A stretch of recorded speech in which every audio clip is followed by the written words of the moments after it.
I'd like to hear from you and from your practice. Some of the top legalists that you have actually witnessed that employers are always getting in trouble with when you come to redundancy. The biggest trap is white labeling redundancy on account of performance, or on account of conduct, on account of likability. We find that a lot of people want to part ways with an employee, and they think that they can sweeten the deal for the employee by calling it redundancy, because they have told the employee, I no longer want to work with you. Let me declare you redundant, and I'll pay you, your severance pay, because you're thinking you're making it the deal sweeter for the employee. Well, the moment you've titled it redundancy, you must follow the process. You must follow the process, and if that role still remains in the organization, the court will still interrogate it. So I would rather you go and watch our mutual separation agreement episode if you want to separate with an employee, assuming it's not because she's a bad performer, it's just that she's in a place where she's no longer serving the business, or he's no longer serving the business. So I'd say sham processes. So that's number one. Two, another trap I have seen is a consultative process that again is a sham, where HR has read the act and seen consultation, and they do not focus on, is it actually consultative or unilateral? So am I just going to announce and say, what? I'm in the office, you can come see me. Yes. Or I'm not even holding meetings to demonstrate that I'm trying to avert or mitigate the redundancy. So consultations not being documented, consultations being a sham, or not being two-way, or not working towards resolving or mitigating the redundancy. That is something else I have seen.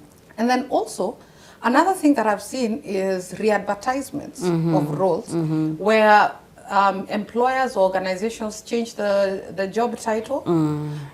If it was sales and marketing manager, they decide to call it business development manager. Product specialist. Or product specialist. Or marketing, whatever they call it, global marketing specialist, or whatever they call it. But truly, if you look at the JD, the same role that the person who was declared redundant was undertaking is the same role that is actually being advertised for. Of course, quite obviously, and we saw it in a recent decision, if you re-advertise for the role and you change the title, changing the title, the court will actually interrogate and see that it's a sham. So those are some of the traps that I have seen, some of the very few traps I've seen. There are quite a number, but I would want you to add. I think for me the biggest has been documentation. Let me look at the camera and just talk to the people that are in charge of keeping this document, either HR or whichever the department. If it was not documented, it never happened. You meet still in court, it would be the burden on you to actually prove that this happened, and this, and also the trap of lack of coherence in the documentation of what you're saying. So are you following the law? Are you following your policy? Are you following the contract? So always have a department that is coherent, that can stand the test of time. The governance framework of HR, is your policy aligned with the law? If it's giving more, what plans are you doing so that if that time ever comes, because they say what's happening to the neighbor can also happen to you. If that time ever comes, then are you ready to actually be able to handle that? The things that you put in your contracts, have you interacted to actually understand that you have actually promised these people contractually, and they have to be adhered to? So all those things, documentation and the coherence of what we call the HR instruments, are the things I would actually say always ensure that happens. Oh, I mean, I agree completely. And of course, be fair. Be fair and have the two pillars. Have the actual redundancy, define it. Is this really true? Examine and ask yourself, is this really true a redundancy? Or are we just trying to get rid of Jane? Is this poor performance or redundancy?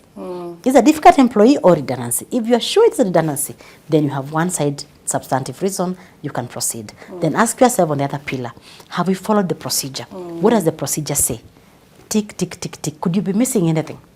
Have you closed the chapter? Have you paid them their final dues? Have you given, according to the law, according to your policies, and have you given them the certificate of service and closed it? If there are things that are unresolved, have you resolved them, or are you waiting to be triggered by the law?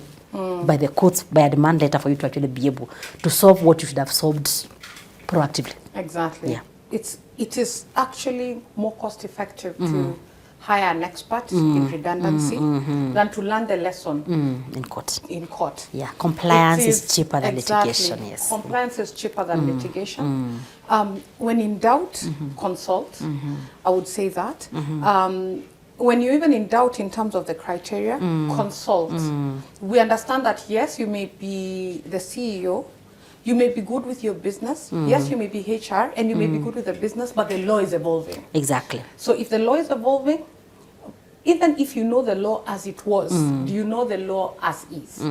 So the challenge I have to you as a business owner, as HR who's undertaking redundancy, it is not merely about checking or checking boxes or ticking boxes.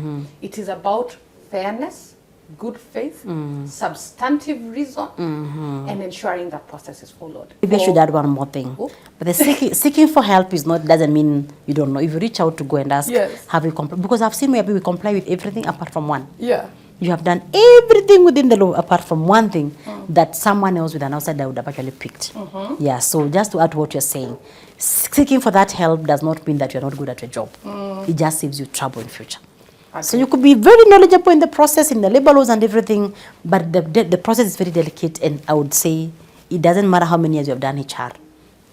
Work with a legal person and just tick those boxes and ensure that you are doing the law as it is, because like we say, we don't know what we are following. Is it the law or the presidents? Every day we have a new president. Every day. Thank you very much. We end it there. Yeah, Thank you very much. Yeah.